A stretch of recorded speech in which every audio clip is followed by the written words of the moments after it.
Welcome to Discover Indie Film. I'm your host, Jeff Howard, and I've got someone on Zoom with me. I've got Lindsay Harbert. Hey, Lindsay. Hi, Jeff. How you doing? I am good. I'm particularly good because we just had a great conversation, which is the podcast before this one, where I just kind of sort of made you share your whole life story. Pretty much. Yeah.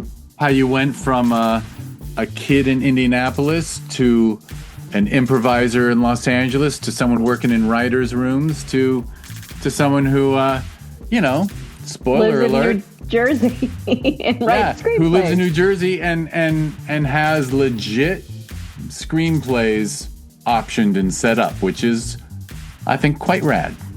Thank you. I do too. And so anyone who wants to hear that whole story should listen to the podcast before this. I highly recommend it. And you'll learn a lot about the film Talia. Talia was a short film that was at Film Invasion Los Angeles in 2024. That is one of the two festivals that I am the festival runner of. So I'm a big fan because we only show good films at Film Invasion LA.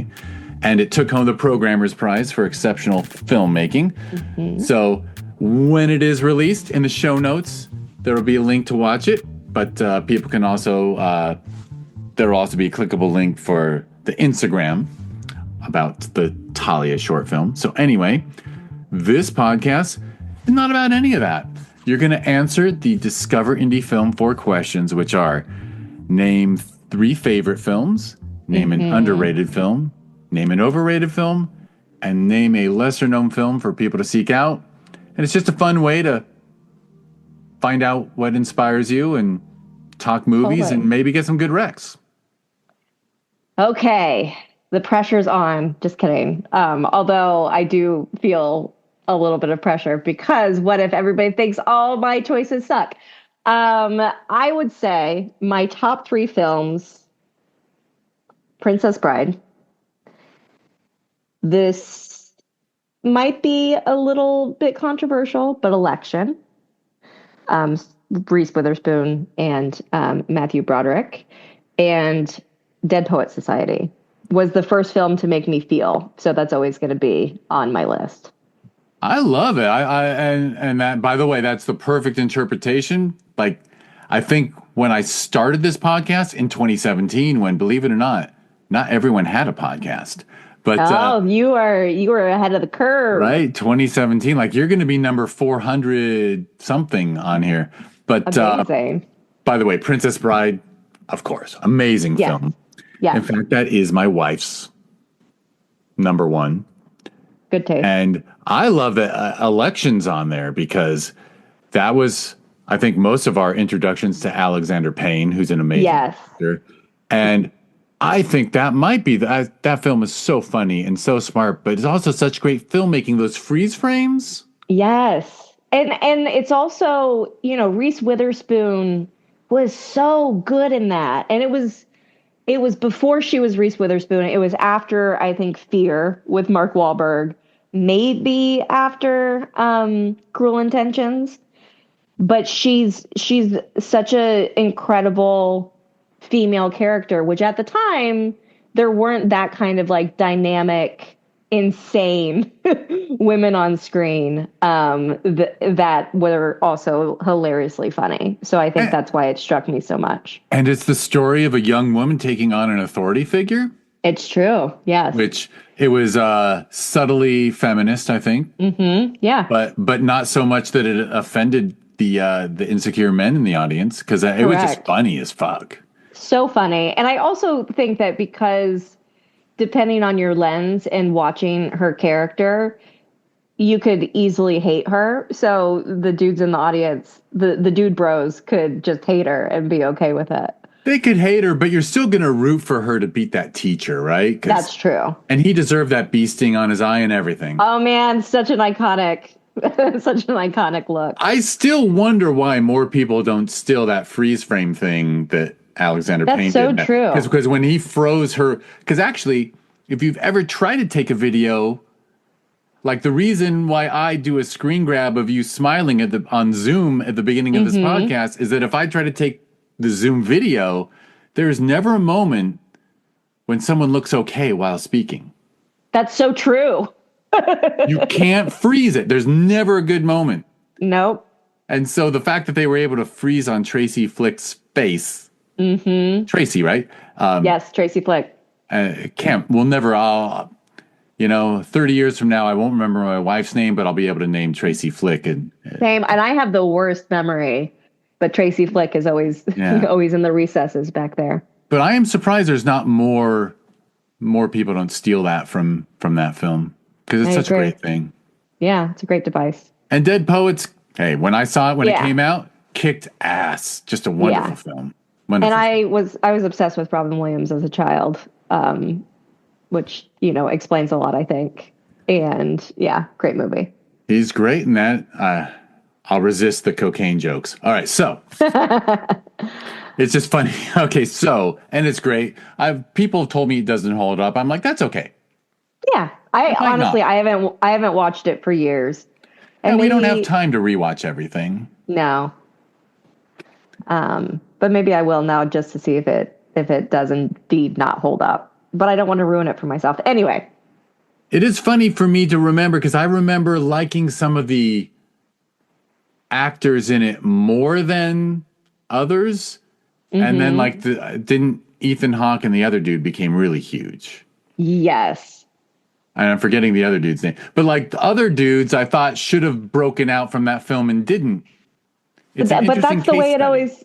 Yeah, I feel like that's oftentimes how it goes, though. The guy that woman that you expect to break out isn't necessarily the one that does. It's just maybe casting directors liked Ethan more at that time in his life, Yeah, who knows? He's in another movie that I'm going to mention as an underrated favorite. Well, you want to do it's time for underrated anyway. Oh, is it? Okay. Yeah. Yes, my underrated choice is Gattaca. Ooh, okay, confession. Yeah. All I know is it's sci-fi. A lot of people love it, and I haven't seen it. It's so good. I think it got it came out in 97. And not that long after, The Matrix came along. And that was the film that people remember of that era of like near future sci-fi that kind of bends. It's a little mind bendy. This was more like eugenics. And, obviously The Matrix is The Matrix. But it's so good. It's got Uma Thurman, Jude Law, Ethan Hawke, and they're all so good and young and beautiful in it. And the concept, I think, is it holds up to this day. It's one of those sci-fi movies that it's like, oh, very ahead of its time and not that far off, I think. I bet. By my memory, also another insecure player haters like myself were probably a little down on it because Ethan and Uma were a couple when they made it. And I think he dissed her. I can't remember when something bad happened, but it was sort of, I confess I was one of those people who like kind of Ethan ended up on my bad list, Ethan Hawke, just because it really feels like Uma didn't have that coming. I know I have no right. Listen, I don't like Gavin Rossdale because of what he did to Gwen Stefani back in the day. Hell yeah. You want to list all the guys who was it a nanny too? Was Ethan Hawke and the other guy who slept with the nanny? Yeah, it was a nanny. Yes. Do you know the rumor is that Gwen found out about the tryst with the nanny because all of their devices were synced and she saw a scandalous photo of the nanny on the iPad in the kitchen. Yeah. Man. I don't get it. Don't bang the nanny, guys. Just don't bang the nanny. It's not that hard. And I'll have to watch Gattaca. I really do, because also I am a sci-fi fan, and I've heard nothing but good stuff about it. And I can get over I'm sure Uma's quite happy now. I think they're both doing well. Yeah, she didn't need that relationship. No. Well, you want to have some fun and do an overrated? I do. I was really, really struggling to think of an overrated, though. And I think part of the reason is, and I mentioned this film in our original talk, our first talk, but I think that I'm the only person on the planet right now that didn't lose their shit over Wicked. I'm sorry. I just think it wasn't my favorite. So I'm gonna just throw that out there. Look, I didn't see it. I can't comment. But Yeah.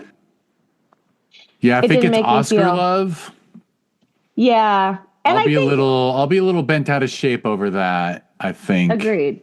Especially when there's a film like The Substance out this year, which deserves every award in my opinion. I think it was so good. I don't Well, know if you've seen it. I have so many festival submissions that we don't get to Yeah, the you theater don't. enough, but I've heard nothing but amazing things about The It Substance. was the only reason I've been able to see anything with a 4-year-old and infant is because of the screeners that we get as part of the guild. Yeah, yeah. So, yeah, The Substance was so good. Uh, and then to what is the last The question last is one is a lesser known film that people should seek out. this I'm so excited to say, but Brigsby Bear. Yes, it is Kyle Mooney. The director is Dave McCary. I don't remember where I saw it, but it's about a young man who was held captive and was shown a fake show called Brigsby Bear his entire childhood. And then when he's rescued and realizes that Brigsby Bear was not a real show, he sets out on a path of healing and shoots the end of the Brigsby Bear show on his own. It is very darkly funny. It is touching, and I love it. So watch Brigsby Bear. It sounds really cool. Sounds right up my alley. Yeah, it's great. I think anyone who hasn't seen it, if you like a dark comedy, you will enjoy it. Dark comedy's fantastic, and I might as well confess to I got a teddy bear thing. Really? I dig bears. Bears. Well, you're going to be Brigsby Bear is going to be your number one film of all time. There you go. Well, I brought it up on IMDb, and yeah, what a cast! Yeah. Greg Kinnear's in it. So many great people. Michaela Watkins. Yeah. Mm-hmm. So good. Watch it, everybody. Some nobody named Mark Hamill. All right, so who? No, kidding. Haven't heard of him. I hear Never. Maybe he'll get somewhere someday. Maybe. I think that he's got a chance. He's got a shot if that Corvette summer movie clicks in with people. Exactly. All right, well, you made it through the list. I did it! Yay! No harm, no foul. Excellent. And I was going to skip Wicked anyway, but God, Gattaca. I would say Gattaca for sure, Brigsby Beer for sure. If you have 3 hours to kill and you're folding laundry, you can do Wicked if you want. But I don't think you need to. I imagine it'll be on streaming, and I did see the show. I did too. I enjoyed the show. The message is nice. It just wasn't for me. I just I have a hard my relationship with the whole Broadway musical world is very fraught. Sometimes brilliant stuff comes out of it, but I didn't really need a lot of the old 80s movies to be made into musicals. No, same. Also, I really like the band the Avett Brothers, and they had a Broadway show that used their music called Swept Away. A friend of mine saw it, loved it. I had tickets to go in March, and it's already closed. So, the stuff that you want to have stick around just doesn't stick around. Yeah, that's true. Yeah. All right. Oh, well. Lindsay, it was a pleasure. I will get us out of here. Show notes for the Talia, the short we talked about that Lindsay directed, Talia, and when it's viewable, there will be a link to a clickable link to where you can watch it. Awesome. Thank you, everyone, for listening. Like and subscribe. Be nice. Heck, maybe take the time to review. I don't know. I've been doing this since 2017, so at this point, I don't know how many reviews there are, and this is not directed at you. Let's get more. Don't feel that, but I mean, there's been like 220 something people have been a guest on the podcast, and I don't have 200 reviews. I'll just say that. Well, no, Not a challenge. I think that's maybe I will take it as a challenge anyway. Maybe. How about that? Maybe, but it's not. It's just understanding how the world works on my behalf out loud. Because why would I keep anything to myself? Don't keep it inside. Don't keep it inside. That's why we have podcasts. The podcasts that is what they're about. They're actually to make up for the fact that there's no public square where we can have conversations with people. Exactly. This is us being town criers. And my 17-year-old, she finds it so embarrassing when I talk to strangers. So I do actually, like, if I talk to the cashier at Trader Joe's, ask them how their day is and stuff, and then she's just like, that's so embarrassing. So I do it twice as much. Perfect. All right. Yeah. So discoveryindiefilm.com is where you can learn more about this podcast or the TV show that was born from it. At DIF Wins is its social media handle everywhere. Talia played at Film Invasion Los Angeles. You can learn more about that festival that we hold every June. And we're actually holding the 10th anniversary, June 2025, or the 10th edition, I guess. I don't know. Anniversary edition. Yeah. Numbers get tricky, too, because our first year is 2016, so you don't add 10 to that. The 10th edition is 2025. Very confusing. Numbers 0 are to 9 not equals my thing. 10. I know. Right. So, yeah. Don't. It's also whenever my husband once blew my mind because he told me when I think it was my 37th birthday, he's like, "You're now in your 38th year," and that just fucked me up beyond belief because it's true. I'm currently in my 40th year, but I'm 39. For some reason, that really turned my brain inside out. Anyway, I digress. Well, I just like rounding up. I round up to the nearest 5 or 10, no matter how old I am. And then when people say, like, "You're not 60," I'd be like, if you had $57 in your wallet and you told me I have about $60, I'd say you're telling the truth. I'll be 57 later this year. I have a right to tell people I'm 60. Yeah, sure. I guess I could say that I was struggling because I was like, do I tell people that I lived in LA for almost 20 years, even though it's 16? It feels like a little bit of a cop-out. If it was 17 years, I feel like I can say I lived in LA for almost 20 years, but 16 is too close to 15. Yeah, your LA existence could drive. Exactly. Yeah. 16. Yeah. You can say 20. 2 decades. The better part of 2 decades. That's true. Yeah. I don't know. It's a numbers game. All right, so I talked about Film Invasion LA, right? FilmInvasionLA.com, at Film Invasion LA on social media. Every December, its sister festival is held. That's the Sherman Oaks Film Festival. ShermanOaksFF.com, at Sherman Oaks FF on social media. And then people should check out IndieChannel.tv if they like indie film. And I have now done my requirements. Lindsay, this was fun. Such a pleasure. Thank you, Jeff. And congrats on everything. Thank you. You too. From the films and the career and the family. That's always lovely. Little baby, little fat baby upstairs.